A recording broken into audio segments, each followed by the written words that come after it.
दर्शकों, हम आपको एक विशेष चर्चा करते हैं आपके साथ में। हमारा जीवन परिचय क्या है, हमारा शरीर कैसे प्राप्त हुआ, मनुष्य जीवन लेने का उद्देश्य क्या है और हमें इस जीवन में क्या क्या करना चाहिए। जब बच्चा माँ के उदर में होता है ना, जब बच्चा माँ के उदर में आता है तो महाराज उस बच्चे को जैसे ही थोड़ा सा ज्ञान होता है तो उसको आगे पीछे की सारी कथाएं याद आती हैं, सारा जीवन परिचय याद आता है कि मैं पहले क्या था और मैंने पहले क्या नहीं किया, मेरे से क्या गलती हो गई। तो जैसे ही महाराज वो बच्चा उदर में होता है तो बच्चा जोर जोर से तड़पता है। क्यों तड़पता है? बोले परमात्मा से प्रार्थना करता है, प्रभु कृपा करके मुझे इस नरक से बाहर निकालो। परमात्मा दयालु है, कृपालु है, कृपा करके उस बच्चे के पास में सूक्ष्म रूप धारण करके उस बच्चे के सामने प्रकट हो जाते हैं और बच्चे से पूछते हैं तुम्हें क्या तकलीफ है। बोले प्रभु मुझे इस नरक से बाहर निकालो, मेरे से रहा नहीं जाता। बोले क्यों? माँ यदि कोई गिरती है तो उस बच्चे के ऊपर जाकर के गिरता है, कोई चटपटी वस्तु खा लेती है तो जैसे जले पर नमक छिड़क दिया हो उस प्रकार से उस बच्चे को तकलीफ देता है। बच्चा चिल्लाता है और चिल्लाने के बाद तड़पता है, परमात्मा से प्रार्थना करता है, हे प्रभु मुझे इस नरक से बाहर निकालो। परमात्मा कृपा करके उसके पास आते हैं और कहते हैं कि मैं तुम्हें यदि बाहर निकाल भी दूंगा तो तुम बाहर जाकर के क्या करोगे। बोले भगवान मैं आपको विश्वास दिलाता हूँ, आपको संकल्पित विश्वास देता हूँ कि मैं बाहर जाकर के और कुछ नहीं करूंगा, केवल और केवल आपका भजन करूंगा, आपका नाम चिंतन करूंगा, आपका गुणगान करूंगा और मुझे कुछ नहीं करना है। भगवान कृपा करके दया करके 9 महीने पूर्ण होते ही उस बच्चे को जैसे ही संसार में भेजते हैं और महाराज जैसे ही संसार की हवा उस बच्चे को लगती है, गर्भ का ज्ञान गर्भ में ही छोड़ दिया कि गर्भ में मैंने भगवान से क्या प्रार्थना करी थी और संसार की हवा लगते ही संसार की माया में पड़ गया। थोड़ा सा बड़ा हुआ, पढ़ाई करने के लिए विद्यालय चला गया, पढ़ाई करने के उपरांत उसकी शादी हो गई, शादी के उपरांत बच्चे हो गए, माया जंजाल में ऐसे ही फंसा रहा और उसके उपरांत पर कोई नौकरी लग गई और नौकरी में महाराज सुबह से जाता है और शाम को वापस आता है। ना बच्चों के लिए टाइम है, ना पत्नी के लिए टाइम है, ना परिवार के लिए टाइम है, ना व्यवहार के लिए टाइम है, ना संसार के लिए टाइम है। टाइम तो केवल नौकरी में व्यतीत हो रहा है। अब बताइए, आप परमात्मा को वायदा किया था भगवान का भजन करने का। अरे महाराज 24 घंटे का दिन होता है, 24 घंटे में कम से कम नहीं तो 24 मिनट तो भजन करो। 24 मिनट भी नहीं करो तो कम से कम यदि दिन से तुम 24 सेकंड भी परमात्मा को याद करोगे तो उसी में भगवान प्रसन्न हो जाते हैं। चलो इसने मुझे कम से कम याद तो किया, मुझे बुलाया तो नहीं, लेकिन हमसे तो उतना भी नहीं होता है। हम सब कुछ कर सकते हैं, अच्छा खा सकते हैं, खा करके सो सकते हैं, उठना जागना सोना, पार्टी में जाना है, इधर उधर मजाक करना, हंसी करना, दोस्तों के साथ समय व्यतीत करना, क्या इसी के लिए हमें मनुष्य शरीर प्राप्त है?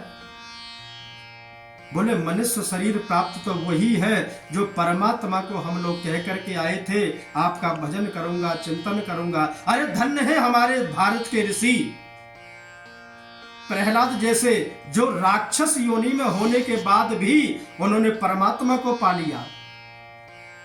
7 वर्ष की अवस्था में तो महाराज ध्रुव जी ने भगवान का साक्षात्कार कर लिया, भगवान को पा लिया। अरे कम से कम संसार में ऐसा करो कि हमें लोग याद रखें, हमें लोग याद करें। और जब तक हमारे जीवन में कोई नित्य कर्म नहीं बनेगा तब तक ये शरीर, हमारा शरीर एक पशु के समान है।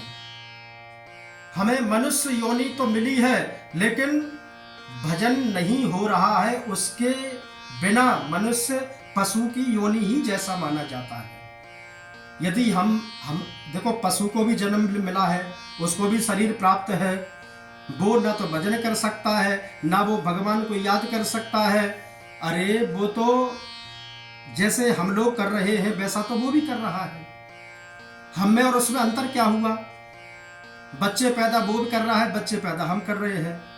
अरे मनुष्य शरीर प्राप्त होने के बाद यदि परमात्मा को हमने प्रसन्न नहीं किया, उनका भजन नहीं किया, तो हमने इस शरीर से कुछ नहीं किया। 84 लाख योनियों में लोग ऐसे नाचते ही रहेंगे जैसे 84 कोस की परिक्रमा लगती है। परिक्रमा एक पूरी हुई, दूसरी प्रारंभ हो गई, दूसरी की तीसरी प्रारंभ हो गई। ये तो 84 लाख योनि है महाराज, इसमें आप लोग धक्का खाते ही रहोगे। जब तक परमात्मा का भजन नहीं करेंगे, अपने जीवन में नित्य कर्म नहीं बनाएंगे, हमारा जीवन सफल नहीं हो सकता है। चाहे आप 5 मिनट, जिसके पास समय ज्यादा है उसके लिए धन्यवाद है। आप 5 मिनट ही अपने जीवन का नित्य कर्म बनाइए।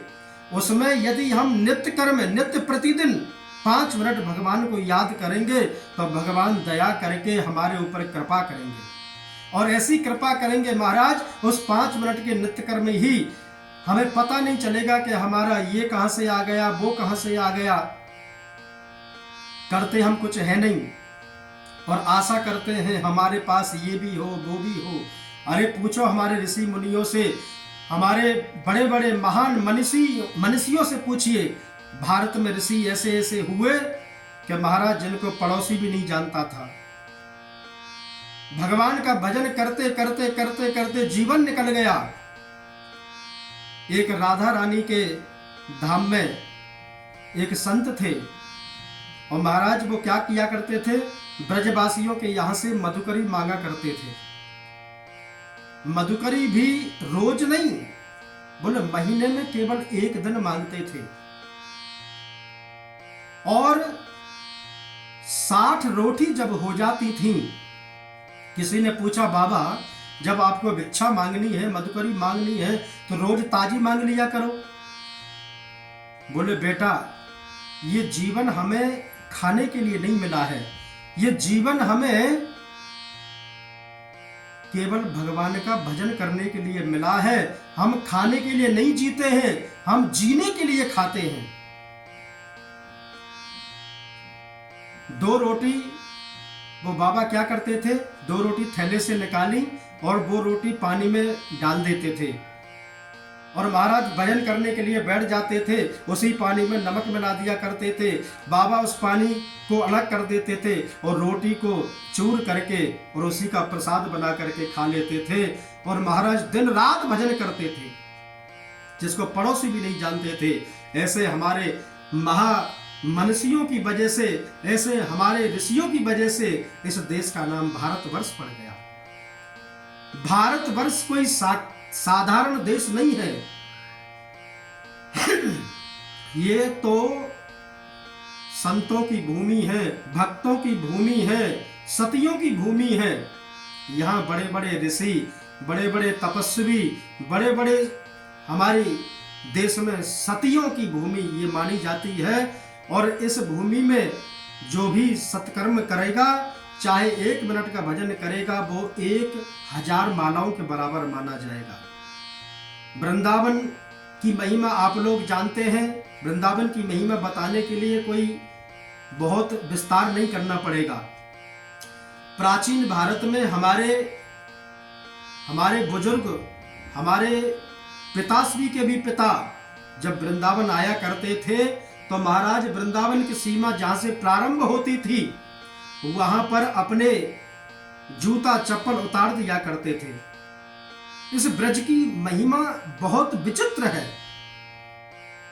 और आजकल तो महाराज वृंदावन आते हैं बस पिकनिक मनाने के लिए दृष्टि से आते हैं। अरे वृंदावन में आए हो तो सुविधा मत देखो, वृंदावन में आए हो तो भोजन कोई अच्छा मत देखो। अरे आप वृंदावन में 1 रात सो गए तो समझ लो आपकी 1 रात्रि की समाधि वो 1000 रात्रि के बराबर मानी जाएगी। यहाँ सोना सोना नहीं माना जाता, यहाँ तो एक दिन का सोना यहाँ समाधि मानी जाती है। और यहाँ महाराज एक बार राधे राधे बोलने का मतलब है करोड़ों बार आपने राधे राधे का जाप कर लिया। एक भजन गाओ, एक माला करो, अपना आसन लगा करके चाहे परमात्मा को एकांत में बैठ करके वैसे ही याद करो। और महाराज बिहारी जी महाराज आपके ऊपर उतने में ही प्रसन्न हो जाएंगे कि वृंदावन में आए, आकर के मुझे कम से कम याद तो किया। यहाँ तो आजकल व्यापार का सिस्टम बना लिया लोगों ने, व्यापार बन गया।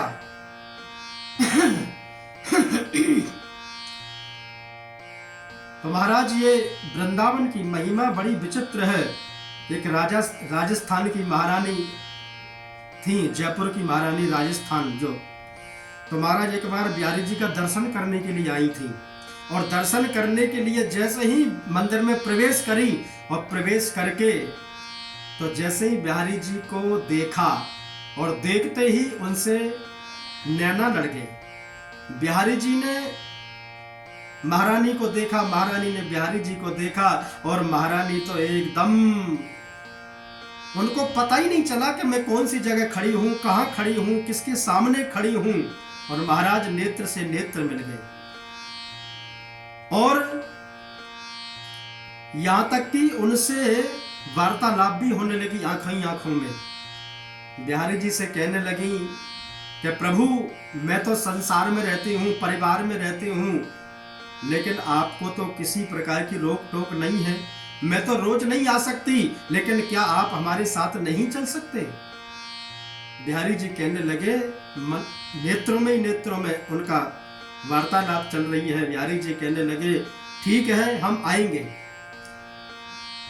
तो महारानी के साथ में जो भी परिवार के लोग आए थे उन्होंने कहा कि चलो चलो देर हो रही है, और दर्शन करके जैसे ही जाने लगी। अच्छा, पहले बिहारी जी के मंदिर में ये पर्दा का झरोका नहीं चलता था, इसलिए तो खड़े होकर के बिहारी जी से वार्तालाप होने लगी नेत्र ही नेत्रों में। परिवार वालों ने हल्ला मचा दिया, चलिए देर हो रही है, चलिए चलते हैं। तो महारानी जी प्रणाम करके दर्शन करके जैसे ही लौटने लगी, अपनी पालकी में बैठी और पालकी में बैठ करके मार्ग से जा रही थी।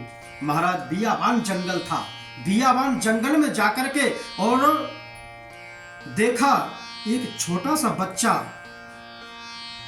पालकी के पीछे पीछे दौड़ा आ रहा है। और जैसे ही उस बच्चे के ऊपर नजर पड़ी और महारानी ने कहा कहारों से, अरे जरा पालकी तो रोको। जैसे ही पालकी रोक करके उसमें से उतर करके उस बच्चे से पूछा कि बेटा कहाँ जा रहे हो, कौन हो, यहाँ दूर दूर तक कोई गांव दिखाई नहीं देता है, तुम इस जंगल में क्या कर रहे हो। उस बच्चे ने मुस्कुरा करके कहा कि माँ इतनी जल्दी भूल गई, अरे अभी तो आप निमंत्रण दे करके आई थी, क्या हमारे साथ नहीं चल सकते। जब मैं साथ में चलने के लिए तैयार हूं, आप मेरे से प्रसन्न पूछ रही हैं कि आप कौन हो। महारानी ने इतने ही शब्द सुने और सुनकर के नेत्रों में अश्रुपात करने लगी, आंखों में आंसू आ गए और कहने लगे भगवान मुझे माफ करना, क्षमा करना, मुझे नहीं पता था कि आप इतनी सी प्रार्थना सुन करके मेरे साथ हो जाएंगे, मेरे साथ चल पड़ेंगे। तो महाराज वो बच्चे को गोदी में उठाया और कहा कि प्रभु मुझे माफ करना, मैं आपको पहचान नहीं सकी। तो वृंदावन की महिमा तो महाराज बड़ी विचित्र है। वृंदावन की महिमा का कोई बखान नहीं कर सकता, रज की कोई बखान नहीं कर सकता।